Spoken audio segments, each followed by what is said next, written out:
শতাব্দীর পর শতাব্দী চলে গেল, এখন পর্যন্ত আমাদের হুঁশ ফিরছে না। আর কতগুলো মুসলমানের জীবন গেলে আমাদের হুঁশ ফিরবে? যেদিন আমার বাড়িতে বোম পড়বে ওই দিন হুঁশ ফিরবে, যেদিন আমার বাসায় এসে বোমটা পড়বে ওই দিন হুঁশ ফিরবে, চোখ খুলবে আমাদের। একটা একটা করে ওদের এজেন্ডা ওরা বাস্তবায়ন করেছে। ওদের বলতে কাদের বুঝাচ্ছি এটা আপনারা বুঝে নেবেন। সব কথা সব জায়গায় খোলামেলা বলা যাবে না, এটা আপনারাও বুঝতে পারেন।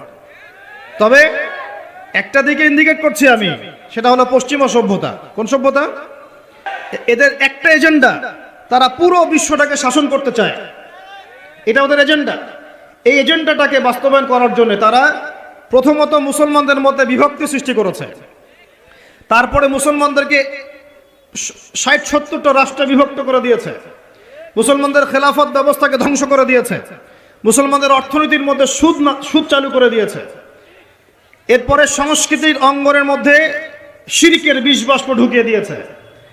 এরা মুসলমানদের সাথে এমন প্রতারণা করেছে যে মুসলমানরা ওকে যদি বন্ধুরূপে গ্রহণ করে ওর আর শত্রুর প্রয়োজন নাই। ওরা আরো কি করেছে? ওরা আমাদের শিক্ষা ব্যবস্থাটাকেও ধ্বংস করার চেষ্টা করেছে এবং আস্তে আস্তে সেদিকে তারা সফলও হচ্ছে। এরপরে আমাদের হুঁশ ফিরছে না। আর যখন মুসলমানরা ঈমান, কালিমা এইসব চেতনা নিয়ে দাঁড়ানোর চেষ্টা করেছে, যারাই দাঁড়ানোর চেষ্টা করেছে ওই প্রত্যেকটা রাষ্ট্রকে তারা আক্রমণ করেছে। বিশ্বের বুকে তাকিয়ে দেখেন, একটা একটা করে নাম মেনশন করা যাবে। এরপরে আমরা পড়ে আছি আমাদের সেই ছোট চিন্তার মধ্য দিয়ে, ক্ষুদ্র চিন্তা নিয়ে, কে কোন দল করি আর কে কোন সংগঠন করি, কে কোন রাজনৈতিক দল করি, কে কোথায় হাত বাঁধি, কে আমিন জোরে বলি, কে আস্তে বলি, এইগুলোই আমাদের আলোচনার বিষয় হয়ে গেছে। এখন পর্যন্ত বুঝতে পারলাম না যে আমরা সবাই মিলে একটা জাতি, একটা উম্মাহ। আমাদেরকে আল্লাহ দায়িত্ব দিয়েছেন আল্লাহর জমিনে খেলাফতের দায়িত্ব। আল্লাহ পাক আদম আলাইহিস সালামকে এই জমিনে খলিফা করে পাঠিয়েছেন। নূহ আলাইহিস সালাম এই জমিন আল্লাহর খলিফা ছিলেন, ইব্রাহিম খলিফা ছিলেন, মুসা খলিফা ছিলেন, দাউদ খলিফা ছিলেন, সুলাইমান খলিফা ছিলেন, ইউসুফ খলিফা ছিলেন, মুসা ঈসা খলিফা ছিলেন, মুহাম্মদ রাসূলুল্লাহ সাল্লাল্লাহু আলাইহি ওয়াসাল্লাম আল্লাহর খলিফা ছিলেন।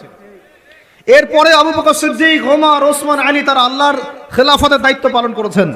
তখন মুসলমানরা বীরের মতো মাথা উঁচু করে বেঁচেছিল। একজন মুসলমানের গায়ে হাত তুলবে আর একটা মুসলমান মেয়ের ইজ্জত নষ্ট করবে, এই দুঃসাহস দেখানোর সাহস পুরো বিশ্বের কোথাও ছিল না। আর আজকে আমাদের চোখের সামনে হাজার হাজার মুসলমান, একটা টু শব্দ করার কোনো সুযোগ নেই আমাদের। হাত পা বেঁধে ফেলা হয়েছে, হাত পা বেঁধে অত্যাচার করা হচ্ছে দিনের পর দিন। একদিন 200, 300, 500, 1000 ছোট ছোট বাচ্চাদেরকে বোম মেরে হত্যা করা হচ্ছে, আমরা কিছুই বলতে পারি না। যারা এগুলোর পক্ষে কথা বলে তাদেরকে সমাজে বিতর্কিত করা হচ্ছে এবং দাড়িটুপিওয়ালা কিছু মানুষ, তথাকথিত দাড়িটুপিওয়ালা কিছু মানুষ এই মানুষগুলোকে বিতর্কিত করার দায়িত্ব নিয়ে নিয়েছে। এবং আমাদের কারো সাথে কোনো শত্রুতা নাই, আমাদের সবাই মিলে আমরা যারা আছি, আমাদের প্রশাসন, আমাদের সরকার, আমাদের আম জনতা, আমাদের মা, আমাদের বোন, আমাদের ভাই, সবাই আমরা এক উম্মাহ ইনশাআল্লাহ। আমরা সবাই মুসলমান, এটাই আমাদের পরিচয়, বাস। এর ভিতরে কিছু মুনাফিক ঢুকে গেছে, ওদেরকে আপনারা সাইজ করবেন ইনশাআল্লাহ। আগে ইলম অর্জন করেন, বিশ্বের প্রেক্ষাপট বোঝার চেষ্টা করেন। আল্লাহ রাব্বুল আলামিন আমাদেরকে মহান দায়িত্ব দিয়ে পাঠিয়েছেন। এই দুনিয়াতে আমরা এই দাসত্বের শৃঙ্খলে আবদ্ধ হতে আসি নাই, আমরা মাথা উঁচু করে শাসন করতে এসেছি। আমরা আমাদের জান, মাল, সময়, শ্রম যা আছে কিছু যদি না করতে পারি, অন্তত আমাদের সমর্থন দিয়ে আমরা মাজলুম ভাইদের পাশে থাকবো ইনশাআল্লাহ। না হলে আল্লাহ রাব্বুল আলামিনের কাছে আমাদেরকে কঠিন জবাব দিতে হবে। আরবের ওই মুনাফিকদের কথা বাদ দেন, আরবের চারপাশে যে মুনাফিকরা বসে আছে ওদের কথা বাদ দেন, ভুলে যান। এদের দ্বারা কোনো কাজ হবে না ইনশাআল্লাহ। ইনশাআল্লাহু আযজা ওয়া জাল এমন প্রজন্ম আমরা তৈরি করব ইনশাআল্লাহ, যেই প্রজন্মের প্রত্যেকটা ভাই আমাদের কোরআন তেলাওয়াত করতে পারে, প্রত্যেকটা বোন কোরআন তেলাওয়াত করতে পারে, প্রত্যেকটা ভাই নামাজি মাশাআল্লাহ, প্রত্যেকটা ছেলে হবে ইসমাইলের মতো, পিতা হবে ইব্রাহিমের মতো, মারা হবে হাজরা এবং সারার মতো ইনশাআল্লাহ। তাকবীর, ইনশাআল্লাহ জোরে বলেন ইনশাআল্লাহ। আমরা এমন প্রজন্ম গড়ব ইনশাআল্লাহ, যে প্রজন্মের এক একটা ছেলে হবে ইসমাইলের মতো, এক একটা পিতা হবে ইব্রাহিমের মতো, এক একটা মা বোন হবে হাজরার মতো ইনশাআল্লাহ, সারা আলাইহিস সালামের মতো।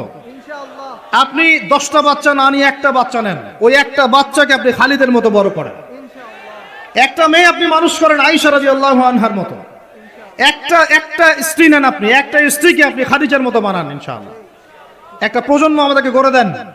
একজন দায়ী, একজন বক্তা, একজন আলেম, 10 জন আলেম, একটা সরকার কিচ্ছু করতে পারবে না যতক্ষণ না আপনারা পরিবর্তন হচ্ছেন। আপনাদেরকে পরিবর্তন হতে হবে। আমি এখানে জোরে গলায় কথা বলে গরম গরম বক্তব্য দিয়েও কিছু করতে পারবো না। আপনাদের সবাইকে পরিবর্তন হতে হবে, আমাদের সবাইকে পরিবর্তন হতে হবে। আজকে থেকেই 5 ওয়াক্ত নামাজি হয়ে যান, আল্লাহ তৌফিক দান করেন। কোরআন হাতে থাকবে সব সময়, যখনই সময় পাবেন কোরআন তেলাওয়াত করবেন। কোরআন আপনাকে আল্লাহর দিকে নিয়ে আসবে ইনশাআল্লাহ। সুন্নত থাকবে চেহারা থেকে শুরু করে। দাড়ি ছেড়ে দেন, দাড়ি ছেড়ে দেন, টাকটুর উপরে কাপড় উঠান। রিজিকের মধ্যে হারাম থাকলে ছেড়ে দেন, সুদ থাকলে ছেড়ে দেন, ঘুষ থাকলে বাদ দেন। যদি কারো সম্পদ অন্যায়ভাবে নিয়ে থাকেন, আজকে তওবা করে সে সম্পদ ফিরাই দিয়ে আসেন। লজ্জার কিচ্ছু নাই, গিয়ে বলবেন ভাই আমি ভুল করেছিলাম, বুঝি নাই, জানি নাই, তোমার সম্পদ অন্যায়ভাবে নিয়েছে, ভাই তুমি নিয়ে নাও। আপনার মর্যাদা আল্লাহ বাড়াই দিবে ইনশাআল্লাহ। আল্লাহ আপনাকে আসমান থেকে বেহিসাব রিজিক দিবে ইনশাআল্লাহ। যে বোন পর্দা করছো না, আজকেই পর্দা ধরো ইনশাআল্লাহ। যারা পরিবারের প্রতি শিথিল, পরিবারের প্রতি কঠোর হন, আপনার সন্তানের প্রতি কঠোর হন, ভাইয়ের প্রতি কঠোর হন। দেখেন আপনার ভাই গোপনে জেনা করছে কিনা, মেয়েটা গোপনে জেনা করছে কিনা। এই ফ্রি মিক্সিং ত্যাগ করেন, ফ্রি মিক্সিং এর সংস্কৃতি ত্যাগ করেন, মোবাইলের সেলফির সংস্কৃতি ত্যাগ করেন, শোডাউন আইওয়াশ এগুলো বন্ধ করেন, কিছু করার চেষ্টা করেন আল্লাহর জন্য। আল্লাহ পাক সবাইকে তৌফিক দান করেন। যারা আমরা মাদ্রাসায় পড়ি, আমরা যারা মাদ্রাসায় টুকটাক যাওয়া আসা করি, আমাদের জীবনের উদ্দেশ্য যেন এমন না হয় যে একটা ইমামতি হলেই বাস কাম খালাস। না, একটা ইমামতির জন্য আল্লাহ আপনাকে সৃষ্টি করেন নাই। একটা বই লিখেছি বাস অনেক কিছু হয়ে গেছে, একটা মাদ্রাসা প্রতিষ্ঠা করেছি বাস অনেক কিছু করে ফেলেছি, এমন ভাবে কখনো চিন্তা করবেন না। স্বপ্ন বড় করেন, লম্বা স্বপ্ন দেখেন, দীর্ঘ স্বপ্ন দেখেন, বাইতুল মুকাদ্দাস পর্যন্ত স্বপ্ন নিয়ে যান। আল্লাহ তৌফিক দান করেন। আর আমরা কোনো বিচ্ছিন্ন জনগোষ্ঠী না, আমরা একা একা কখনো আইন হাতে তুলে নিব না, ঠিক আছে? আমরা একটা পুরো জাতি করবো ইনশাআল্লাহ, ওই জাতিগতভাবে আমরা এগিয়ে যাবো ইনশাআল্লাহ। আল্লাহ পাক আমাদের প্রশাসনকে হেদায়েত দেন, সরকারকে হেদায়েত দেন, আম জনগণকে হেদায়েত দেন, মা বোনদেরকে হেদায়েত দেন, যুবক ভাইদেরকে হেদায়েত দেন। আর আমাদের এক একটা বাচ্চাকে আমরা আবু উবাইদার মতো বড় করবো ইনশাআল্লাহ, ইনশাআল্লাহ আযজা ওয়া জাল। আল্লাহ রাব্বুল আলামিন আমাদেরকে বলছেন ওয়াল আসর, হে মুমিনরা সময়ের কসম করে বলছি, আমি আল্লাহ সময়ের কসম করে বলছি। সময়ের কসম কি বুঝি ভাই? সময় আমাদের জীবনের সবচেয়ে ইম্পর্টেন্ট জিনিস। আল্লাহ পাক অহেতুক কোনো বিষয় শপথ করবেন না তো। আল্লাহ পাক যখন কোনো কিছুর কসম করেন, সবচেয়ে শ্রেষ্ঠ বিষয়ের কসম করেন। তাহলে আমাদের জীবনের সবচেয়ে শ্রেষ্ঠ বিষয় কি? সময়। আরো জোরে বলেন। এই সময়টা আপনি একটু ঠান্ডা মাথায় বাসায় গিয়ে চিন্তা করেন। আজকে আদনান ভাই ওয়াজ করে গেছে, আমি একটু চিন্তা করি, আপনার আমার হায়াত সর্বোচ্চ হয়তো 60-70 বছর, আরো হয়তো আল্লাহ বাড়াই দিলে 100 বছর, এর বেশি গড়াইও আমাদের নাই, আছে? এখন আপনার বয়স কত? কারো 20, 25, 30, 40, 50, ঠিক না ভাই? ঠিক। এখন আপনি বাসায় গিয়ে চিন্তা করে দেখেন, যদি আমাদের হায়াত হয় 60 বছর, আল্লাহ আমাদেরকে যেন দীর্ঘ নেক হায়াত দারাজ করেন, আমিন। আমাদের ভাইদেরকে, বোনদেরকে, ওলামায়ে কেরামকে, আমাদের নেতাদেরকে, সবাইকে আল্লাহ পাক দীর্ঘ নেক হায়াত দারাজ করেন। এখন কথা হচ্ছে, যদি ধরে নেই যে আমাদের হায়াত 7 বছর, আপনার আমার বয়স থেকে কিন্তু 30, 40, 50 বছর অলরেডি চলে গেছে। এখন চিন্তা করবেন যে এই সময় যেটা চলে গেল, এই সময়ের মধ্যে আমি কতটুকু নামাজ পড়েছি, কতটুকু রোজা রেখেছি, যাকাত দিয়েছি কতটুকু, হজ ফরজ হয়েছে করেছি কিনা, দিনের পথে আমার অবদান কি, দিনের পথে আমার অবদান কি, আল্লাহর দিনকে যে আল্লাহ সাহায্য করতে বললেন আমি কি করেছি। এই চিন্তাটুকু বাসায় গিয়ে করেন। এর সাথে এই চিন্তাটাও করেন যে এই 30, 40, 50 বছরে আমরা গুনাহ করলাম কতগুলা, কতদিন নামাজ পড়ি নাই, কতদিন রোজা রাখি নাই, কতদিন সুদ খাইলাম, কতগুলো মেয়ের সাথে আমার সম্পর্ক ভাই, জেনা, সুদ আর ঘুষ আর ব্যভিচার আর অশ্লীলতার সয়লাব চলতেছে আমাদের শহরগুলোতে। এই শীতকালের মৌসুম, বিভিন্ন জায়গায় ধুম ধারাক্কা গান বাজতেছে, দেখেন না আপনারা? শোনেন, যখন মানুষ বক ধার্মিক হয় তখন সমাজটা এরকম হয়। আপনি মনে করছেন নামাজ তো আমি 5 ওয়াক্ত পড়ি, আমার তো কোনো সমস্যা নাই, রোজা তো আমি রাখি, কোনো সমস্যা নাই, সৎ কাজে আদেশ তো করতেছেন, অসৎ কাজের কোনো নিষেধ নাই, তখন সমাজটা কেমন হবে জানেন? সমাজটা হবে এমন, মসজিদে নামাজও হবে, পাশে পিকনিকের এরকম ঢোল তবলা বাজবে। কারণ সৎ কাজে আদেশ তো আপনি করছেন, অসৎ কাজে নিষেধ নাই। সমাজ পরিবর্তন হবে তখনই যখন সৎ কাজের আদেশের সাথে সাথে বলেন অসৎ কাজে নিষেধও থাকবে। অমুসলিমরা কি করে করে ওইটা দেখার দায়িত্ব আমাদের না। মুসলমানের সন্তানরা যেন কখনো এরকম ঢাকঢোল না পিটায়, সারা রাত জেগে এগুলা করবা, মানুষের ঘুম নষ্ট, হার্টের পেশেন্ট আছে, এইটা আছে ওইটা আছে। সামাজিক প্রতিবাদ করবেন, একদম সামাজিকভাবে প্রতিবাদ করবেন। এগুলো বন্ধ না করতে পারলে আমাদের সমাজের নূর নষ্ট হয়ে যাবে। এখন যে কথাটাই আসেন, এই 60-70 বছরে কত পাপ করেছে হিসাব নাই। এই পাপগুলো লিস্ট করেন, দেখেন চোখ দিয়ে পানি ঝরতে থাকবে। আমার কথায় নারাজ হচ্ছেন? এই পাপগুলো লিস্ট করেন, চোখ দিয়ে পানি ঝরবে, আল্লাহ আমাদেরকে মাফ করে দেন। সবাই বলি আমিন। কত কবিরা গুনাহ হয়েছে, কত সগীরা। তবে সন্তুষ্টির কথা এটাই, যদি এটা উপলব্ধি হয় যে না ভুল হয়ে গেছে, আপনি ওযু করে আসেন, 2 রাকাত নামাজ পড়েন, আল্লাহর কাছে ইস্তেগফার করেন, বলেন আস্তাগফিরুল্লাহ আল্লাযী লা ইলাহা ইল্লা হুয়াল হাইয়ুল কাইয়্যুম ওয়া আতুবু ইলাইহি। আল্লাহ পাক এক মুহূর্তে আপনার সব পাপ তো মাফ করে দিবেনই, সব গুনাহকে নেকি দিয়ে পরিবর্তন করে দিবেন ইনশাআল্লাহ। এখন শুনেন, সময়ের কসম বলতে আল্লাহ কি বুঝিয়েছেন ভাই আমার সাথে বলেন? সময়ের গুরুত্ব, সময়ের, আরো আসতে বলেন, সময়ের। ওয়াল আসরি মানে সময়ের কসম, মানে সময়ের গুরুত্ব। আমাদেরকে সময়কে গুরুত্ব প্রদান করতে হবে। আল্লাহ পাক তৌফিক দান করেন। আজকে বাসায় কি করব? হায়াতের হিসেব নিব, কি করেছি এত বছরে, আর কি পাপ করেছি। পাপগুলোর কথা মনে পড়লে তওবা করে ফিরে আসবো ইনশাআল্লাহ। আল্লাহ পাক তৌফিক দান করেন। আর এখন বাকি সময় যতটুকু হায়াত আমাদের বাকি আছে, আমাদের কি কর্তব্য বলেন ভাই? আমাদের কর্তব্য কি এতটুকুই যেভাবে জীবনযাপন করছি এইটুকুই করব, না আমাদের কথা কি বোঝা যায় না? যায় না। আমাদের কর্তব্য কি বলেন? 1 নাম্বার, আমরা নিজেরা আগে আল্লাহ পাকের কোরআন এবং নবীর সুন্নতের উপর আমল করবো ইনশাআল্লাহ। রাজি আছি? 2, আমাদের পরিবারকে এর উপরে প্রতিষ্ঠা করবো ইনশাআল্লাহ। রাজি আছি? 3, আমাদের সন্তানদেরকে কোরআন সুন্নাহ অনুযায়ী বড় করবো ইনশাআল্লাহ। রাজি আছি? 4, আমাদের অর্থনীতি হবে হালাল কোরআন সুন্নাহ ভিত্তিক। রাজি আছি? 5, আমাদের শিক্ষা হবে কোরআন সুন্নাহ ভিত্তিক। রাজি আছেন? আমাদের সামাজিক যে সিস্টেম এটা হবে কোরআন সুন্নাহ ভিত্তিক। রাজি আছেন? এর উপরে আমি গেলাম না। সমাজ পরিবর্তন হলে উপরটা এমনি পরিবর্তন হয়ে যাবে ইনশাআল্লাহ, অটোমেটিক্যালি। ওয়াল আসরি, সময়ের কসম। আরেকটা বিষয়, সময়ের কসম বলতে আল্লাহ পাক এটাও বুঝিয়েছেন, একটু অতীতের দিকে তাকায় দেখেন। কোন দিকে? অতীতের দিকে, পাস্টের দিকে তাকান, অতীতের দিকে তাকান। যুগ যুগ ধরে একটা সুন্নতের দিকে আপনি তাকান, যে পৃথিবীর শুরু থেকে কিয়ামত পর্যন্ত আল্লাহ পাকের একটা সুন্নত আছে। আল্লাহর সুন্নত কি? আল্লাহর সুন্নত এটা, প্রত্যেক যুগে যুগে যে বা যারাই আল্লাহর বিধান মেনে চলেছে, আল্লাহ পাক তাদেরকে দুনিয়াতেও সমৃদ্ধি দিয়েছেন, পরকালেও জান্নাত দিয়েছেন। সুবহানাল্লাহ। আর দুনিয়াতে প্রত্যেক যুগে যুগে যে বা যারাই আল্লাহর বিধান মানে নাই, রাসূলের বিধান মানে নাই, আল্লাহ দুনিয়াতে লাঞ্ছিত করেছেন, পরকালে জাহান্নাম দিয়েছেন। বলেন নাউজুবিল্লাহ। আমার কথা বুঝতে পারলেন ভাই? আরো একবার রিপিট করছি, আল্লাহর সুন্নত কি? আল্লাহর সুন্নত হচ্ছে প্রত্যেক যুগে যুগে যে বা যারাই আল্লাহ এবং তার রাসূলের বিধান মেনে চলেছে, আল্লাহ দুনিয়াতেও সুখী করেছেন, পরকালেও জান্নাত দিয়েছেন। প্রত্যেক যুগে যুগে যে বা যারাই দুনিয়াতে আল্লাহ এবং তার রাসূলের বিধান মেনে চলে নাই, দুনিয়াতেও লাঞ্ছনা, পরকালেও বলেন লাঞ্ছনা। এখন একটা এক্সাম্পল দেই, নূহ আলাইহিস সালামের যুগ দেখেন, যারা আল্লাহর বিধান মেনেছে আল্লাহ নাজাত দিয়েছেন, মানে নাই ডুবিয়ে মেরেছেন। ঠিক আছে কথা? মূসার যুগ দেখেন আলাইহিস সালাম, আল্লাহর বিধান মেনেছে, বনু ইসরাইলকে নাজাত দিয়েছেন, মানে নাই ফেরাউনকে ডুবায় মেরেছেন। দেখেন আপনি শুআয়বের কওমকে দেখেন, শুআয়ব আলাইহিস সালামের কওম, কওমে মাদিয়ান, আল্লাহর বিধান মেনেছে, যারা আল্লাহ পাক নাজাত দিয়েছেন, মানে নাই ভূমিকম্প দিয়ে ধ্বংস করেছে।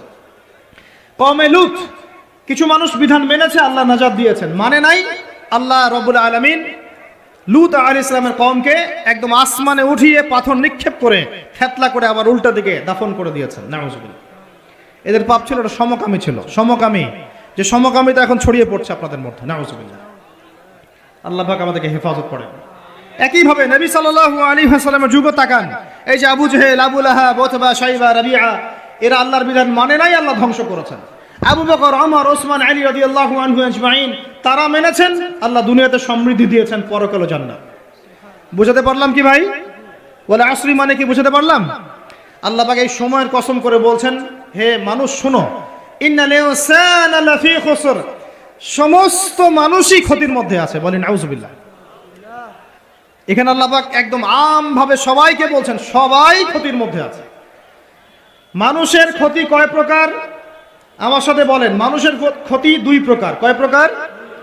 মানুষের ক্ষতি কয় প্রকার? এক, ইহকালীন ক্ষতি, দুই, পরকালীন ক্ষতি। এক, ইহকালীন ক্ষতি, দুই, পরকালীন ক্ষতি। ইহকালীন ক্ষতি কি? সূরাতুল রুমের এই আয়াতটা আল্লাহ পাক বলছেন, বা'দা আউযু বিল্লাহি মিনাশ শাইতানির রাজীম, যাহারাল ফাসাদু ফিল বাররি ওয়াল বাহরি বিমা কাসাবাত আইদিন নাস। আল্লাহ পাক বলছেন জলে, জলে মানে পানিতে, এবং স্থলে মানে এই যে জমিনে, জলে এবং স্থলে যত বিপর্যয়, অরাজকতা, এই যে আপনারা দেখছেন ফাসাদ, ফিতনা যে ছড়িয়ে পড়ছে, এগুলো মানুষের হাতের কামাই, মানুষের হাতের কামাই। বনভূমি উজাড় করেছে কে? জিন না মানুষ? বলেন। এই পরিবেশ নষ্ট করেছে কে? জিন না মানুষ? বলেন। খাবারে ভেজাল দিয়েছে কে? জিন না মানুষ? অর্থনীতির মধ্যে সুদকে ঢুকিয়েছে, জিন না মানুষ? এই বেহায়া, বেপরদামি, জেনা, মাদক কে ছড়িয়েছে? জিন না মানুষ? নামাজ কালাম ছেড়ে দিয়ে পাবজি, ফ্রি ফায়ার নিয়ে কে পড়ে আছে? জিন না মানুষ? বলেন। জিন না মানুষ? আল্লাহর বিধান বাদ দিয়ে শয়তানের বিধান চালু করেছে কে? জিন না মানুষ? যাহারাল ফাসাদু ফিল বাররি ওয়াল বাহরি বিমা কাসাবাত আইদিন নাস। জলে স্থলে যত বিপর্যয়, অরাজকতা, সমস্যা, এগুলো মানুষের হাতের কামাই। বলুন আউযুবিল্লাহ। আমরা যা করব তাই পাবো। আমরা যা করব তাই। মাদক খাচ্ছেন আপনি, আপনাকে ফল ভোগ করতে হবে। সুদ খাচ্ছেন আপনি, আপনাকেই ফল ভোগ করতে হবে। এই বেহায়ের মতো মেয়েরা চলছে, ওকেই দেখবেন ফল ভোগ করতে হবে। মেয়ের সাথে হারাম সম্পর্ক করছেন, আপনাকে ফল ভোগ করতে হবে। যে যে পাপ করবে তাকে তার ফল ভোগ করতেই হবে। আল্লাহ পাক আমাদেরকে হেফাজত করেন, মাফ করেন, আমিন। তাহলে মানুষের একটা ক্ষতি পেলাম, ইহকালীন ক্ষতি। কি ক্ষতি ভাই? আর দুই নাম্বার হচ্ছে পরকালীন ক্ষতি। পরকালীন ক্ষতি কেমন? এবার বোঝেন।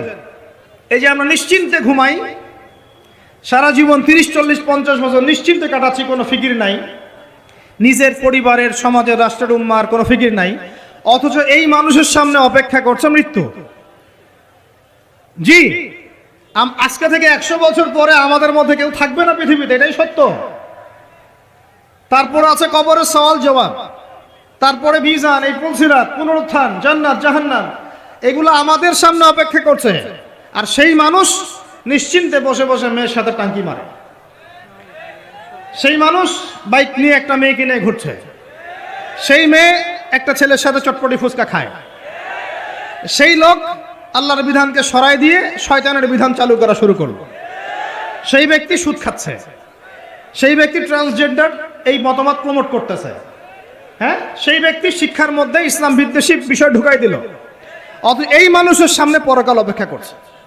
একদম টেনে হিস্ট্রি আল্লাহ পাক সামনে নিয়ে দাঁড় করাবেন, দাঁড় করে জিজ্ঞাসা করবেন। তাহলে আমরা কত অপদার্থ, কত বোকা, আমরা কি বুঝতে পারছি ভাই? একটু বুঝতে পারছেন কি? আল্লাহ পাক সূরা আহজাবে এটাও কিন্তু বলেছেন যে ইন্নাল ইনসানা যালুমান জাহুলা। এর আগে আল্লাহ বলেন ওয়ালাকাদ আরাদনাল আমানাতা আলাস সামাওয়াতি ওয়াল আরদি ওয়াল জিবাল, ওয়ালাকাদ আরাদনাল আমানাতা আলাস সামাওয়াতি ওয়াল আরদি ওয়াল জিবাল ফাআবাইনা আন ইয়াহমিলনাহা ওয়া আশফাকনা মিনহা ফাহামালাহা আল ইনসান। সুবহানাল্লাহ। আল্লাহুম্মা লা ইলমা লানা ইল্লা মা আল্লামতানা ইন্নাকা আনতাল আলিমুল হাকীম। আলহামদুলিল্লাহ। আয়াতের অর্থ শুনেন। মানুষ যে জালেম, জাহেল, আমরা যে অপদার্থ, আল্লাহ পাক কি বলছেন শুনুন। আল্লাহ বলছেন ওয়ালাকাদ আরাদনাল আমানাতা আলাস সামাওয়াতি ওয়াল আরদি ওয়াল জিবাল। আমি ইসলামের এই আমানত, শরিয়াত, কোরআন হাদিসের এই যে আমানতটা, এটা আসমান সমূহকে দিতে চেয়েছিলাম, তোমরা কি নিবা? আমি জমিনকে দিতে চেয়েছিলাম, তোমরা নিবা? আমি পাহাড়কে দিতে চেয়েছিলাম, তো আমানত কি নিবা? ফাআবাইনা, তারা বলেছে না, নিতে পারবো না। ওয়া আশফাকনা মিনহা, তারা অক্ষমতা প্রদর্শন করেছে। ফাহামালাহা আল ইনসান, মানুষ সেই আমানতটা কাঁধের মধ্যে বহন করেছে। আমরা সেই আমানত কি করেছি ভাই? কাঁধে বহন করেছি। আল্লাহ পাক বলেন ইন্নাল ইনসানা যালুমান জাহুলা। মানুষ কত জালেম, মানুষ কত জাহেল। আমাদের সামনে পরকালীন এই কঠিন জবাবদিহিতা অপেক্ষা করছে। এরপরে আমাদের জীবনযাপন পদ্ধতি দেখলে মনে হয় যে আমাদের মধ্যে আর গরু ছাগলের মধ্যে কোনো পার্থক্য নেই। কেন? গরু ছাগলের কাজ কি? খাবে, ইস্তেঞ্জা করবে আর সহবাস করবে, বাস। আমাদের এখন এই তিনটা কাজ। কি খাবো, আর কোন টাইলস ফিটিং বাসায় পায়খানা করব, আর কতগুলো বাচ্চা পয়দা করতে পারে, বাস, দ্যাটস অল। এর বাইরে আমাদের চিন্তা কোথায়? আচ্ছা, এবার আসেন, সময়ের কসম বুঝতে পারলেন? ইন্নাল ইনসানা লাফি খুসর বুঝতে পারলেন? আচ্ছা, আল্লাহ পাক এবার আমাদেরকে বলছেন, আচ্ছা ঠিক আছে, 4টা গুণ অর্জন করো। কয়টা ভাই? একটু বসেন, সবর করেন, আমরা অনেক লম্বা আলোচনা করব না, আমরা বুঝতে পারছি রাত অনেক গভীর হচ্ছে, আমরা সংক্ষিপ্ত করব ইনশাআল্লাহ। আমার সাথে বলেন, কয়টা গুণ অর্জন করব? আল্লাহ পাক বলছেন, এই 4টা গুণ যারা অর্জন করবে তারা ওই ক্ষতি থেকে বেঁচে থাকবে ইনশাআল্লাহ। সুবহানাল্লাহ। দুনিয়াতেও তারা সফল হবে, পরকালেও সফল হবে ইনশাআল্লাহ। আল্লাহ বলছেন, ইল্লাল্লাযীনা আমানু, তারা নয় যারা এক ঈমান এনেছে, তারা ক্ষতির মধ্যে নাই, যারা ঈমান এনেছে। 2, ওয়া আমিলুস সলিহাত, সৎ আমল সম্পাদন করেছে। কি আমল?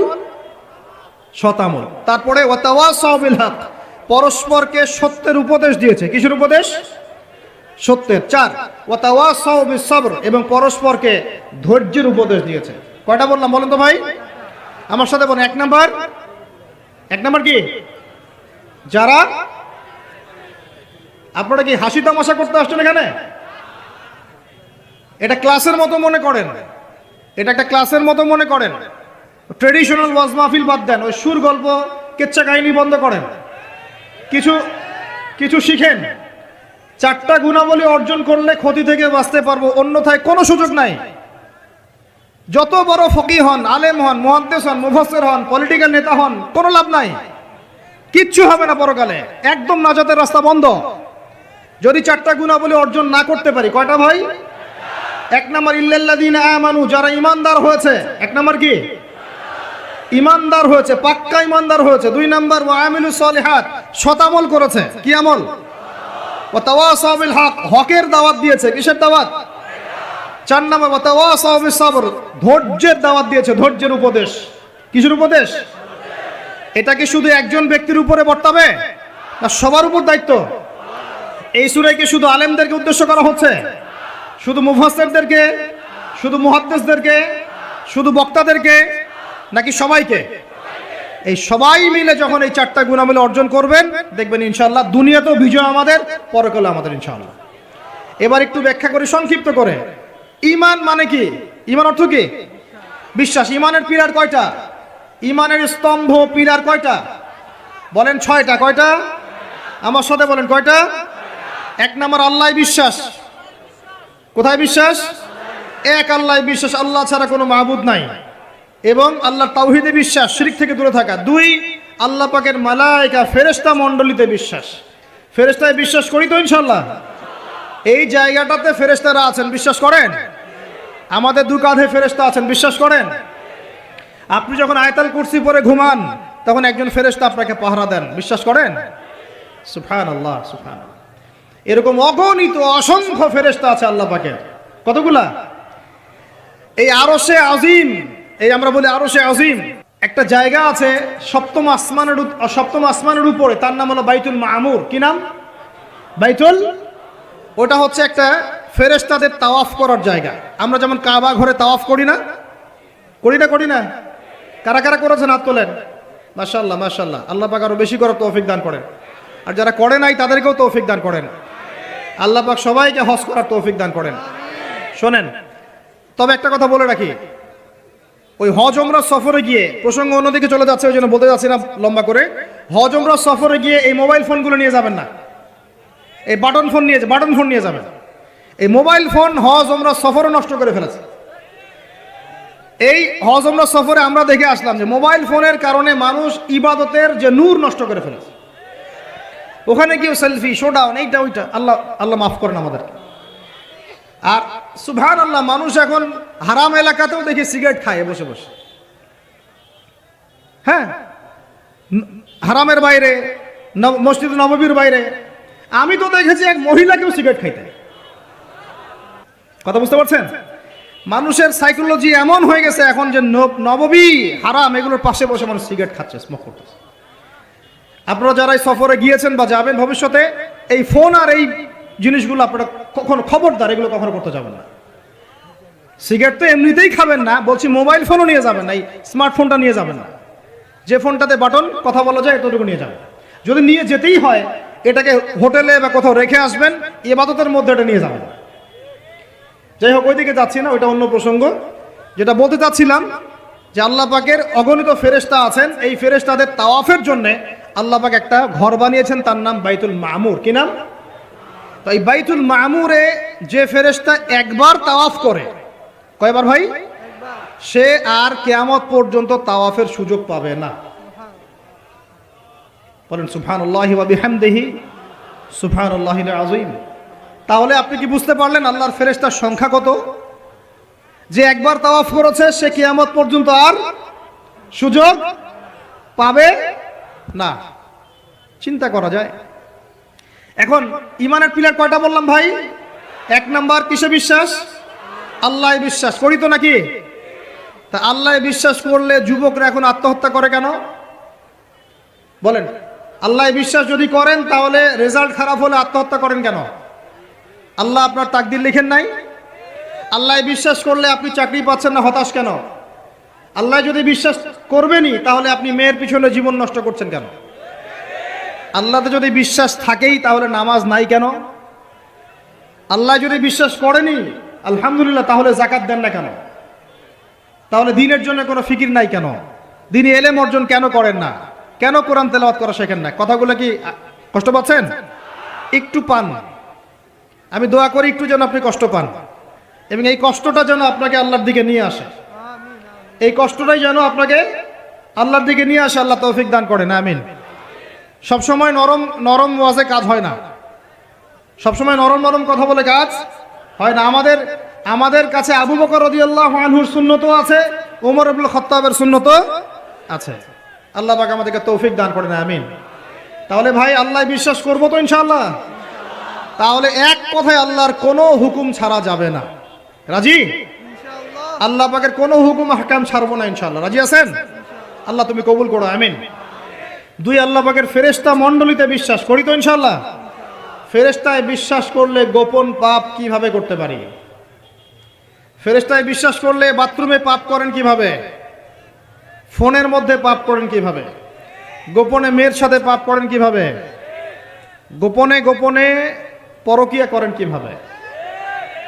যদি আল্লাহকে আমরা, আল্লাহর ফেরেশতার বিশ্বাস থাকেই, তাহলে আমাদের এই ফেরেশতারা লিখছে না সবকিছু?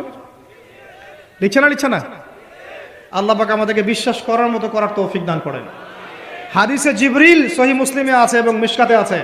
হাদিসে জিবরিলের মধ্যে নবী সাল্লাল্লাহু আলাইহি ওয়াসাল্লাম বলেছেন, আন তা'বুদাল্লাহা কাআন্নাকা তারাহ ফাইন লাম তাকুন তারাহু ফাইন্নাহু ইয়ারাক। শোনো মুসলমানরা, তুমি এমন ভাবে আল্লাহর ইবাদত করো যেন তুমি আল্লাহকে দেখছো, আর যদি তুমি আল্লাহকে দেখতে না পারো তাহলে জেনে রাখবা আল্লাহ তোমাকে দেখছেন। এই বিশ্বাসটার নাম হলো ইহসান। কি নাম? ইহসান। এই ইহসানের সাথে ইবাদত করলে আমাদের মধ্যে সবসময় আল্লাহ কনসিয়াসনেস থাকবে। আল্লাহর ফেরেশতারা লিখছেন, আল্লাহ দেখছেন। অতএব প্রকাশ্য গোপনে আমার দ্বারা পাপ করা সম্ভব না। এরপরে পাপ হতে পারে কি না? হতে পারে না? পারে না? যদি পাপ হয়ে যায় কি করবেন? হতাশ হয়ে যাবেন না। যতবার পাপ হবে 2 রাকাত নামাজ, যতবার পাপ হবে ওযু করে 2 রাকাত নামাজ, ইনশাআল্লাহ আল্লাহ পাক পাপ মাফ করে দিবেন ইনশাআল্লাহ। তাই বলে আল্লাহ পাকের এই দয়ার সুযোগ নিয়ে পাপ করতেই থাকবেন এমন না। দয়ার সুযোগ নিয়ে পাপ করতেই থাকবেন এমনটা নয়। আল্লাহ পাক যেমন গফুর রহিম, আল্লাহ পাক তেমনি শাদীদুল ইকাব। আল্লাহ পাক যেমন রহমান রহিম, পরম করুণাময় অসীম দয়ালু, আল্লাহ পাক তেমনি কঠিন শাস্তিদাতাও বটে। ঠিক আছে? 2 নম্বর পিলার মালায়েকায় বিশ্বাস। 3 নম্বর ওয়া কুতুবিহি, আল্লাহ পাকের সমস্ত আসমানি কিতাবে বিশ্বাস করব। রাজি আছি তো ইনশাআল্লাহ? তাহলে কোরআন পড়া শিখবো তো ইনশাআল্লাহ? তেলাওয়াত, আরবি ভাষা, আরবি ব্যাকরণ, তাফসীর এতটুকু শিখতে হবে। আল্লাহ পাক তৌফিক দান করেন। ওয়া রুসুলিহি, আল্লাহ পাকের সমস্ত রাসূলে বিশ্বাস করব তো ইনশাআল্লাহ? আমরা কি শুধু নবী মুহাম্মদকে বিশ্বাস করি সাল্লাল্লাহু আলাইহি ওয়াসাল্লাম, না সমস্ত রাসূলকে বিশ্বাস করি? বলেন, কনসেপ্ট ক্লিয়ার করেন। আচ্ছা, আরেকটা কথা, আমাদের নবীজির পরে কি আরো নবী আসতে পারে? তো অনেক মানুষ যে বলছে যে গোলাম আহমেদ কাদিয়ানীও নবী, বাংলাদেশে যে এগুলোর সংখ্যা দিন দিন বাড়ছে, তা আমাদের কোনো ভূমিকা নাই কেন? আমাদের কি মনে হয় যে আল্লাহ পাক আমাদেরকে ধরবে না? শোনেন, যাদের প্রত্যক্ষ মদতে আর পৃষ্ঠপোষকতায় বাংলার মাটিতে এগুলো ছড়াচ্ছে, আল্লাহ পাক এক একজন জালেমের কঠিন হিসাব নেবেন ইনশাআল্লাহ। আর আমরা তো অজ্ঞ হলাম কিভাবে? ঈসাই মুসলিম আবার কি? মুসলমানদের মধ্যে কোনো ঈসাই মুসলিম বলে কোনো শব্দ নাই। আমাদের কালিমা স্পষ্ট, লা ইলাহা ইল্লাল্লাহ, আল্লাহ ছাড়া কোনো মাবুদ নাই, মুহাম্মাদুর রাসূলুল্লাহ, মুহাম্মদ সাল্লাল্লাহু আলাইহি ওয়াসাল্লাম আল্লাহ পাকের সর্বশেষ নবী। তারপর লা নবিয়্যা বা'দা, তারপরে কোনো নবী আসবে না। আর এই ধরনের দাওয়াত যদি দিতে কেউ আসে, একটা চল লাগাই দিবেন ধরে। তারপর কি হবে দেখা যাবে, তারপর কি হবে দেখা যাবে, একদম কষে থাপ্পড় লাগাই দিবেন একটা। মুহাম্মদ সাল্লাল্লাহু আলাইহি ওয়াসাল্লামের উম্মত হয়ে থাকলে এদেরকে একদম সুযোগ দিবেন না আপনি। আমার নবী পরেও নবী আসবে এমন মতবাদ প্রচার করতেছেন, নাউযুবিল্লাহ। ওলামায়ে কেরাম বাংলার জমিনে থাকতে এটা কখনো সম্ভব হবে না ইনশাআল্লাহ। এদের যত পণ্য আছে এগুলো একটা পণ্য ব্যবহার করবেন না কখনো। লিস্ট করে দেখবেন কোন কোন পণ্য এদের। আমি এগুলো বলতে চাচ্ছি না পাবলিকলি। সচেতন হন, ঈমান কোন দিক দিয়ে বের হয়ে চলে গেল, আল্লাহ পাক আমাদেরকে মাফ করেন। নবীজি এই যুগের কথাই বলছিলেন সম্ভবত, যে ইউসবিহুর রাজুলু মুমিনান ওয়া ইউমসি কাফিরান, একজন ব্যক্তি সকাল করবে মুমিন অবস্থায়, সন্ধ্যা হবে কাফের অবস্থায়। আস্তাগফিরুল্লাহ। ওয়া ইউমসি মুমিনান ওয়া ইউসবিহু কাফিরান, সন্ধ্যা করবে মুমিন অবস্থায়, সকাল হতে হতে কাফের হয়ে যাবে। ইয়াবিউর রাজুলু দীনাহু লিআরদিদ দুনিয়া, দুনিয়ার সামান্য স্বার্থে মানুষ তার দিনকে বিক্রি করে দিবে। বাংলার গ্রামে গ্রামে এখন এই যে খ্রিস্টান মিশনারিদের তৎপরতা দেখা যাচ্ছে। মানুষকে, মুসলমানদেরকে খ্রিস্টান বানানো হচ্ছে টাকার প্রলোভন দিয়ে, চিকিৎসা সেবার প্রলোভন দিয়ে। আপনারা কি দেখেও না দেখার ভান করছেন, শুনেও না শোনার ভান করছেন? যাদের প্রত্যক্ষ মদত এগুলো হচ্ছে, আল্লাহ পাকের কাছে জবাব দেওয়ার জন্য প্রস্তুত হয়ে যান আপনারা। দুনিয়াতে হয়তো কিছু হবে না, কেউ কিছু করতে পারবে না, কিন্তু কাল কিয়ামতে কে ছাড়ে আপনাকে তাই দেখে নিব আমরা ইনশাআল্লাহ। বিশ্বাস করেন, ওমর রাদিয়াল্লাহু আনহু বলছেন, এই যে কোরআন হাতে নিয়ে বলছি আমি, ওমর ইবনে খাত্তাব রাদিয়াল্লাহু আনহু একদিন তার উটের ময়লা পরিষ্কার করছেন, যখন তিনি অর্ধেক বিশ্বের খলিফা উটের ময়লা পরিষ্কার করছেন। আলী ইবনে আবি তালেব এসে বলছেন যে, ইয়া আমিরুল মুমিনিন, আপনি আপনার পরবর্তী খলিফাদের উপরে কত কঠিন বোঝা চাপায় দিচ্ছেন। এত কিছু করার পরে নিজে উটের বোঝাও, উটের ময়লা পরিষ্কার করছেন, আমাদের জন্য এত কঠিন করে দিলেন খেলাফতের দায়িত্ব।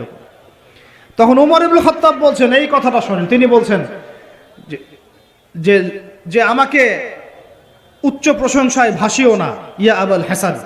আবুল হাসান হচ্ছে আলী রাদিয়াল্লাহু আনহুর নাম। হে আলী, আমাকে উচ্চ প্রশংসায় ভাসিও না। আমি ভয় করি ইরাক তো তখন মুসলমানদের আওতায় আছে, ইরাকের ফোরাত নদীর কিনারায় যদি কোনো ছাগলের বাচ্চাও না খেয়ে মারা যায়, আমি ওমর ভয় করি কাল কিয়ামতের মাঠে আল্লাহ আমাকে এর জন্য জবাবদিহি করাবেন। কি বুঝলেন? ওই যুগ আর এই যুগ লা ইস্তামিআন, এটা কখনো একসাথে মিলবে না। এগুলা জাদুঘরে চলে গেছে এখন। তিনি বলছেন, ওমর রাদিয়াল্লাহু আনহু যিনি জান্নাতের সার্টিফিকেট প্রাপ্ত মানুষ, যার জান্নাতের ঘর আল্লাহ রসুল দেখে এসেছেন, তিনি বলছেন যে আমি ভয় করি ইরাকের ফোরাত নদীর কিনারায় কোনো মেষ পালক বা ছাগলের বাচ্চা, মেষ শাবক, তারাও যদি না খেয়ে পানির পিপাসায় মারা যায়, আমি ওমর ভয় করি কাল কিয়ামতের মাঠে আল্লাহ আমাকে জবাবদিহি করাবে। আর কিছু বলতে হবে আপনাদেরকে? বাস, যার মধ্যে নফসের মধ্যে নূর আছে তার জন্য উপদেশ যথেষ্ট। ফাযাক্কির ইন্নামা আনতা মুযাক্কির, তুমি উপদেশ দাও, তুমি শুধু উপদেশ দাতা। লাস্তা আলাইহিম বিমুসাইতির, তুমি কারো প্রতি দারোগা নও। ফাযাক্কির ইন নাফাআতি যিকরা, যদি উপদেশ কাজে আসে উপদেশ দিয়ে যাও। সায়াযাক্কারু মান ইয়াখশা, যে আল্লাহকে ভয় করে সে ইনশাআল্লাহ অতি শীঘ্রই লাইনে চলে আসবে। আল্লাহকে ভয় করো, বাস আমাদের কাজ এতটুকুই, এর বেশি আমাদের কোনো দায়িত্ব নাই। এখন শোনেন, যে কথা বলতে এতদূর চলে আসলাম, মুহাম্মদ সাল্লাল্লাহু আলাইহি ওয়াসাল্লামের পরে আর কোনো নবী আছে? আকীদা স্পষ্ট থাকবে তো ইনশাআল্লাহ? এবার আসেন, ওয়া কুতুবিহি বলতে আমরা সমস্ত কিতাবে বিশ্বাস করি, ওয়া রুসুলিহি বলতে আমরা সমস্ত আম্বিয়া কিরামে বিশ্বাস করি। ওয়াল ইয়াউমিল আখির, 5 নাম্বারটা কি ভাই? ওয়াল ইয়াউমিল আখিরাতের জীবনে আমরা বিশ্বাস করি। আখিরাতে যদি বিশ্বাস করি তাহলে আমাদের দ্বারা দুনিয়াকে সর্বোচ্চ অগ্রাধিকার দেওয়া সম্ভব না। আমরা দুনিয়ায় চলবো আখিরাতের স্বার্থে। কিসের স্বার্থে? দুনিয়ায় চলবো কিসের স্বার্থে ভাই? আল্লাহ তৌফিক দান করেন, আমিন। আমাদের চলার মূল মন্ত্র একটাই, কোন কাজ আমাদেরকে আখিরাতে বেনিফিটেড করবে, উপকার দিবে, ওই কাজে আমি আসি। যেই কাজ আমাকে পরকালে কোনো ফায়দা দেয় না, ওই কাজে আমি নাই। কথা ক্লিয়ার? যেই কাজ আমাকে আখিরাতে কি দিবে, ফায়দা দিবে, সেই কাজে আমি আসি। যেই কাজ ফায়দা দিবে না, সেই কাজে কি? তো এখন গার্লফ্রেন্ড ফায়দা দিবে? সুদ ফায়দা দিবে? বলেন। অন্যের সম্পদ আত্মসাৎ করা ফায়দা দিবে? জুলুম করলে ফায়দা দিবে? বুঝবেন, আল্লাহ পাক বোঝার তৌফিক দান করেন, আমিন। 6 নম্বরটা হচ্ছে ওয়ান তুমিনা বিল কদরি খায়রিহি ওয়া শাররিহি, তাকদীর বা ভালো মন্দের এই ফয়সালার প্রতি, আল্লাহর পক্ষ থেকে ফয়সালার প্রতি তুমি বিশ্বাস করবে। এই 6টা হলো পিলার। 6 নম্বর পিলারটা কি ভাই? তাকদীর বা ভাগ্যে বিশ্বাস করা। করি কিনা? এইখানে আপনাদের সাথে আমার কথা, তাকদীর বা ভাগ্যে বিশ্বাস করলে রিজিক নিয়ে এত পেরেশান হওয়ার কিছু নাই। তাকদীর ভাগ্যে বিশ্বাস করলে এই যে ছোটখাটো বিপদ আপদ বালা মুসিবত আসতেছে আমাদের জীবনে, আসতে আসে না, এইগুলোতে বিচলিত হওয়ার কিছু নাই, কিছু নাই। আমার তাকদীরে যা লেখা হয়েছে আল্লাহ পাক ছাড়া এটা কেউ বদলাতে পারবে না। আপনার আমার তাকদীরে যদি লেখা থাকে যে আমাদের হাতে আল্লাহর জমিনে আল্লাহর কালিমার পতাকা প্রতিষ্ঠিত হবেই, কোনো শক্তি ঠেকাতে পারবে না ইনশাআল্লাহ। আর যদি না লেখা থাকে তাহলে সারা দুনিয়া মিলেও আমার কোনো উপকার করতে পারবে না। আমরা আল্লাহর প্রতি পূর্ণ তাওয়াক্কুল করি, পূর্ণ বিশ্বাস রাখি ইনশাআল্লাহ। আর এটাও বিশ্বাস করি ইনশাআল্লাহ তাআলা আল্লাহ পাক আমাদের হাতে আল্লাহর জমিনে দিন কায়েম করাবেন ইনশাআল্লাহ তাআলা। কেউ আটকাতে পারবে না ইনশাআল্লাহ তাআলা, যদি আল্লাহ পাক আমাদের সাথে থাকেন। এখন আল্লাহ কার সাথে থাকবেন? ওই যে শুরুতে বলেছি, ইন তানসুরুল্লাহ ইয়ানসুরুকুম, যে আল্লাহর দিনকে সাহায্য করে আল্লাহ তার সাথে থাকবে ইনশাআল্লাহ। কথা ঠিক আছে ভাই? আচ্ছা, আর বেশ বাড়ালাম না, এবার আসেন। 1 নাম্বার বুঝলেন, ইমানদার হতে হলে এইরকম ইমানদার হতে হবে। কয় পিলার ভাই? কয় পিলার? 1 নাম্বার বলেন আল্লাহ বিশ্বাস, 2 নাম্বার ফেরেশতায় বিশ্বাস, 3 নাম্বার হ্যাঁ আসমানি কিতাব সমূহ, 4 নাম্বার নবী রাসূলগণ, 5 নাম্বার পরকাল, 6 নাম্বার মুখস্থ থাকবে ইনশাআল্লাহ। এই 6টা পিলারকে 3টা কাজ করবেন। কয়টা কাজ? 1, তাসদীক বিল জিনান, এই যে কলব হৃদয় আছে, হৃদয় থেকে বিশ্বাস করা। বিশ্বাস করি আমরা, হৃদয় থেকে বিশ্বাস করি তো ইনশাআল্লাহ। ওয়াল ইকরার বিল লিসান, মুখে স্বীকৃতি দিবেন। মুখে কি দিবেন? স্বীকৃতি দিচ্ছি কিনা। আর 3 নাম্বার হচ্ছে ওয়াল আমালু বিল আরকান, কাজে প্রমাণ করা, কাজে বাস্তবায়ন। এখন যদি কেউ বলে আমি ইমানদার, নামাজ পড়ে না, কাজে বাস্তবায়ন হলো? ইমান আমার খুব পাকাপোক্ত, যাকাত দেই না, হবে? বছর বছর হজ উমরা করেন, এদিকে মানুষের সম্পদ আত্মসাৎ করতেছেন, হবে? ব্যাস, এই কথা ক্লিয়ার বোঝা যাচ্ছে কি? আল্লাহ পাক আমাদের সবাইকে তৌফিক দান করেন। এই ঈমান যদি থাকে ইনশাআল্লাহ দুনিয়া সফল, পরকালে সফল। 2, ওয়া আমিলুস সলিহাত, আমলে সলেহ মানে কি? এক কথায় বোঝেন, এক কথায় বোঝেন। আমলে সলেহ মানে হচ্ছে আল্লাহ পাক কোরআনে এবং তার রাসূল হাদিসে, আমার সাথে বলেন, আল্লাহ পাক কোরআনে তার রাসূল হাদিসে যত নেক আমল করতে বলেছেন সব নেক আমল করা হলো আমলে সলেহ। ক্লিয়ার? আল্লাহ পাক কোরআনুল কারীমে তার রাসূল হাদিসের মধ্যে যত নেক কাজ করতে বলেছেন সেগুলো করার নাম আমলে সলেহ। যেমন নামাজ, যেমন সওম, যেমন সাদাকা, যেমন রমজানে সওম রাখা, হজ করা, উমরা করা, পিতা মাতার সাথে ভালো ব্যবহার, এমনকি মুসলিম ভাইয়ের সাথে হাসি মুখে কথা বলা, মুসাফা করা, হাসি মুখে কথা বলা, এগুলো থেকে শুরু করে যত উচ্চ পর্যায় পর্যন্ত আছে, একদম আপনার চেহারার দাড়ি থেকে নিয়ে জিহাদের ময়দান পর্যন্ত সবকিছু কি আমলে সলেহ। ক্লিয়ার কথা? এবার আরেকটা বিষয় বোঝেন, আমলে সলেহের এটা হচ্ছে একটা পিঠ। পয়সার যেমন 2 পিঠ থাকে, এটা আমলে সলেহের 1 পিঠ। আরেক পিঠে কি আছে? আরেক পিঠে আছে আল্লাহ পাক কোরআনে তার রাসূল হাদিসে যত মন্দ কাজ থেকে দূরে থাকতে বলেছেন সেগুলো থেকে দূরে থাকার নাম হলো আমলে সলেহ। বুঝতে পারি নাই? একটা পিঠ তো চিনলেন, ভালো কাজগুলো করা, আরেকটা পিঠও চিনেন। আল্লাহ পাক কোরআনে তার রাসূল হাদিসে যত খারাপ কাজ থেকে দূরে থাকতে বলেছেন, দূরে থাকার নাম, আরো জোরে বলেন, দূরে থাকার নাম এই যে আপনি সুদ খাচ্ছেন না, এটাই আমলে চলে। এই যে আপনি শেভ করছেন না, এটা আমলে চলে। এই যে আপনি অন্যর সম্পদ আত্মসাৎ করছেন না, এটা আমলে চলে। বেপরদায় চলছেন না, এটাই আমলে চলে। আল্লাহ পাক গীবত করতে নিষেধ করেছেন, করছেন না, এটা আমলে চলে। আল্লাহ পাক এতিমের সম্পদ আত্মসাৎ করতে নিষেধ করেছেন, আপনি যে করছেন না, এটা আমলে চলে। আল্লাহ বলছেন লা তাকরাবু জিনা, জিনার কাছে যেও না, কাছেও যেও না, আপনি যে যাচ্ছেন না, এটাও আমলে চলে। মানে ভালো কাজগুলো করার নাম যেমন আমলে চলে, খারাপ থেকে দূরে থাকার নাম কি? ক্লিয়ার কথা? তাহলে 1 নম্বর ঈমান বুঝতে পারলেন, আমলে চলে বুঝতে পারলেন। 3 নম্বর ওয়া তাওয়াসাউ বিল হক, হকের দাওয়াত দেওয়া। হকের, আর হকটা কি ভাই? হক মানে কি? কে বলতে পারবেন? হক মানে কি? আমার হাতে কি এটা? এই জুমার রাত চলতেছে না, কালকে জুমার দিন। জুমার দিন একটা সূরা পড়তে হয়, সূরাটার নাম কি? জোরে বলেন। সূরা কাহাফ জুমার দিনে তেলাওয়াত করলে এক জুমা থেকে আরেক জুমা পর্যন্ত আপনার এই যে হায়াত, এটা ইমানে নূর দিয়ে আল্লাহ ভরে দিবেন ইনশাআল্লাহ। হে মুমিন মুসলমান শোনো, হক সত্য সেটাই যা তোমার রবের পক্ষ থেকে নাজিল হয়। সুবহানাল্লাহ। হকের সংজ্ঞা বুঝতে পারলাম? হক বা সত্য সেটাই যা তোমার রবের পক্ষ থেকে নাজিল হয়। এখন আমাকে বলেন, আল্লাহর পক্ষ থেকে কি নাজিল হয়েছে বলেন? আচ্ছা, যখন তাওরাত নাজিল হয়েছিল ওটা কি হক ছিল না বাতিল ছিল? হক ছিল। জাবুর হক ছিল। তারপরে ইনজিল, সর্বশেষ যে কোরআন নাজিল হলো এটা কি হলো তাহলে? এখন কোরআনের ব্যাখ্যায় হাদিস আছে না নাই? হাদিস আছে না নাই? নাকি শুধু কোরআন মানলেই হবে, হাদিস মানার দরকার নাই? এরকমও তো দল আছে আমাদের দেশে, আছে না? খবরদার এসব এই ফিতনায় পা দিবেন না। ওয়া মা ইয়ানতিকু আনিল হাওয়া, আল্লাহ বলছেন আল্লাহর নবী নিজের মন গড়া কোনো কথা বলতেন না। ইন হুয়া ইল্লা ওয়াহয়ু ইউহা, তিনি শুধু সেই কথাই বলতেন যা তার কাছে ওহী করা হয়েছে।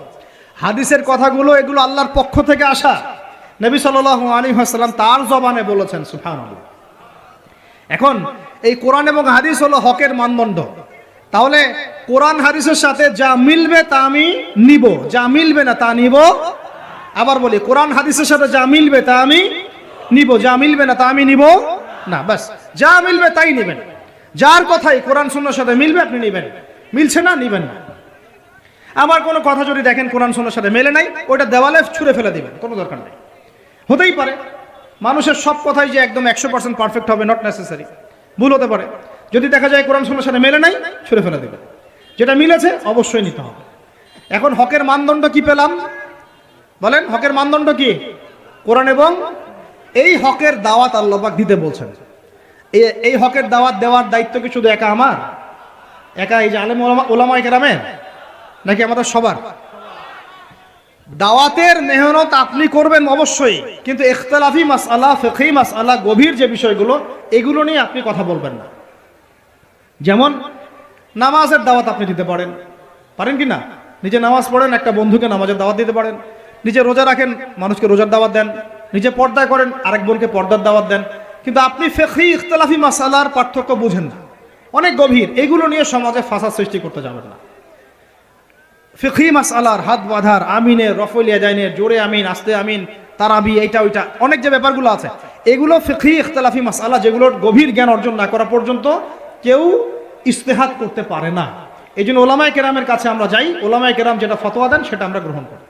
আমরা ওলামায়ে কেরামের সোহবতা থেকে দিন শিখবো ইনশাআল্লাহ। কথা ঠিক আছে ভাই? একা একা দিন শিখবেন না, ওলামায়ে কেরামের সাথে পরামর্শ করে সোহবতা থেকে দিন শিখবেন। আর হকপন্থী ওলামায়ে কেরাম আর বাতিলপন্থী ওলামায়ে কেরাম কারা, এটা তো স্পষ্ট হয়ে যাচ্ছে দিন দিন। স্পষ্ট হয় নাই? তাহলে হক বলতে বোঝাচ্ছি কোরআন এবং হাদিস। আল্লাহ পাক কোরআন হাদিসের এই হকের দাওয়াতটা সবাইকে দেওয়ার তৌফিক দান করেন। দাওয়াতটা কি দিব শুধু সৎ কাজে আদেশ করব নাকি অসৎ কাজে নিষেধ করব বলেন? আচ্ছা, এইটা মূলনীতি দাওয়াতের। শোনেন, এই কথাটা ভালো করে শোনেন। আল্লাহর নবী সাল্লাল্লাহু আলাইহি ওয়াসাল্লামের চেয়ে ভদ্র কোনো মানুষ ছিল? আসবে? আসছিল কখনো? নম্র, সভ্য, ভদ্র কোনো মানুষ পৃথিবীতে কখনো আসছে তার চাইতে? আসবে? তা এখন আমাকে বলেন তো, তাহলে তাকে মার খাইতে হলো কেন? ভদ্র মানুষ, নম্র মানুষ, মানুষের ভালো চান, এতিমের পাশে দাঁড়ান, বিধবার পাশে দাঁড়ান, কোনোদিন কাউকে একটা গায়ে টাচ করেন নাই, কটু কথা বলেন নাই, কখনো মিথ্যা কথা বলেন নাই, আল আমিন। তো এই মানুষটাকে মানুষ 15 বার হত্যা করার চেষ্টা করেছে। কতবার? 15 বার আল্লাহর নবীকে হত্যা করার চেষ্টা করেছে। তার দাঁত মানুষ মেরে ভেঙে দিয়েছে, তার পা মচকে দিয়েছে, তারপরে তার মাথার মধ্যে আঘাত করেছে, কড়া ঢুকে গেছে উহুদের যুদ্ধের দিন। পিঠের মধ্যে উটের নাড়ি ভুড়ি চাপিয়ে দিয়েছে, দড়ি দিয়ে ফাঁস দেওয়ার চেষ্টা করেছে। তো এই কাজগুলো রাহমাতুল আলামিন নবী মুহাম্মদ সাল্লাল্লাহু আলাইহি ওয়াসাল্লামের ক্ষেত্রে কেন হলো? তিনি যদি সৎ কাজে আদেশ করতেন শুধু, তাহলে সমাজের মানুষ তাকে মাথায় তুলে না রাখত। যখন থেকে তিনি সৎ কাজে আদেশের সাথে অন্যায়ের নিষেধগুলো করা শুরু করেছেন, তখন থেকেই সমাজের অন্যায়কারীরা তার শত্রু হয়ে গেছে। কথা কি বোঝা যায় না? যায় না? আল্লাহ পাক আয়াত নাজিল করলেন, কুল ইয়া আইয়ুহাল কাফিরুন, বলো হে কাফের, লা আ'বুদু মা তা'বুদুন, তোমরা যার ইবাদত করো আমি তার ইবাদত করি না। ওয়ালা আনতুম আ'বিদুনা মা আ'বুদ ওয়ালা আনা আ'বিদু মা আ'বাদতুম ওয়ালা আনতুম আ'বিদুনা মা আ'বুদ লাকুম দীনুকুম ওয়ালিয়া, তোমাদের দিন তোমাদের, আমার দিন আমার। এখন আমরা কি করছি জানেন? সমাজে আমরা সত্য মিথ্যা, হক বাতিল, নোংরা পরিষ্কার সব একসাথে করার চেষ্টা করতেছি। এটা হবে না কখনো। সত্য মিথ্যা, ন্যায় অন্যায় আলাদা হয়ে যাবে ইনশাআল্লাহ, হক বাতিল পার্থক্য হয়ে যাবে ইনশাআল্লাহ। এটাই ইসলাম। অতএব সৎ কাজে আদেশের সাথে সাথে অসৎ কাজে নিষেধও থাকতে হবে। আল্লাহ পাক তৌফিক দান করেন, আমিন। এটা হলো হকের দাওয়াত। 3, 4 ওয়াতাওয়াসাউ বিস-সাবর, ধৈর্যের উপদেশ। তো এখন আমাকে উত্তর দেন দেখি, হকের সাথে ধৈর্যের সম্পর্ক কি? বলেন, কে বলতে পারবেন?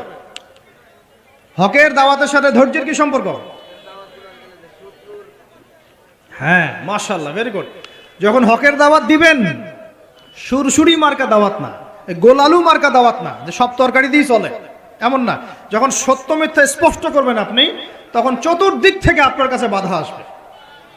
কথা বুঝতে পারছেন? প্রথম বাধা আসবে আপনার পরিবার থেকে। কি থেকে? পরিবার, তারপর সমাজ, তারপর আসবে এক শ্রেণীর ধর্মীয় অঙ্গনের এক শ্রেণীর মানুষ থেকে আপনার বাধা আসবে। আর সর্বশেষ বাধা আসবে আপনার একদম বিশ্বশক্তি, পরাশক্তি থেকে। কথা বুঝতে পারছেন? এই 4টা ধাপে বাধা আসে মানুষের জীবনে।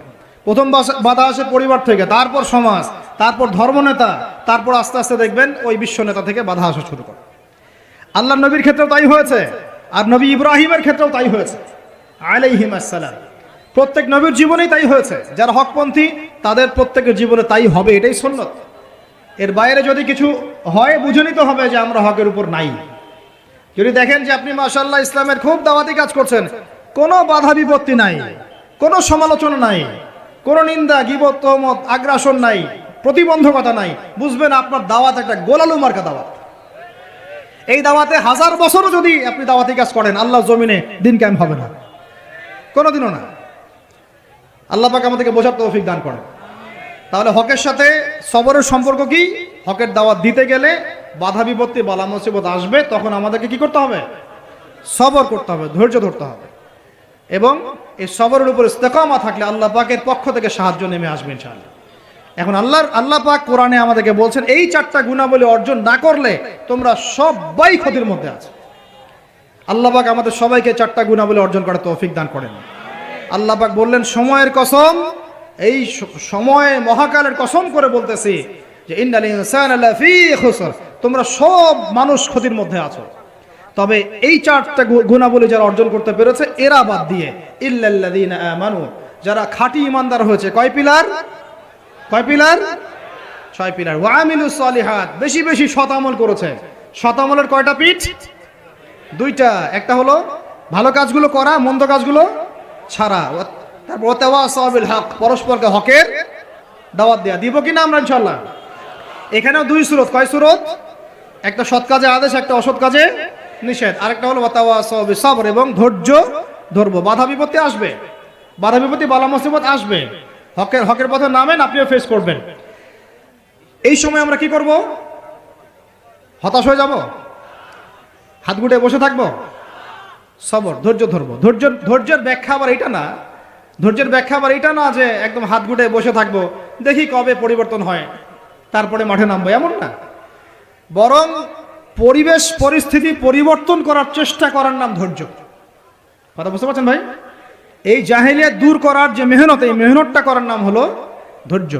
এই ধৈর্যের অনেক সুরত হয়, এটা ইনশাআল্লাহ আরেকদিন সবর নিয়ে আলোচনা হবে। আল্লাহ পাক আমাদের সবাইকে সবর করার তৌফিক দান করেন, আমিন।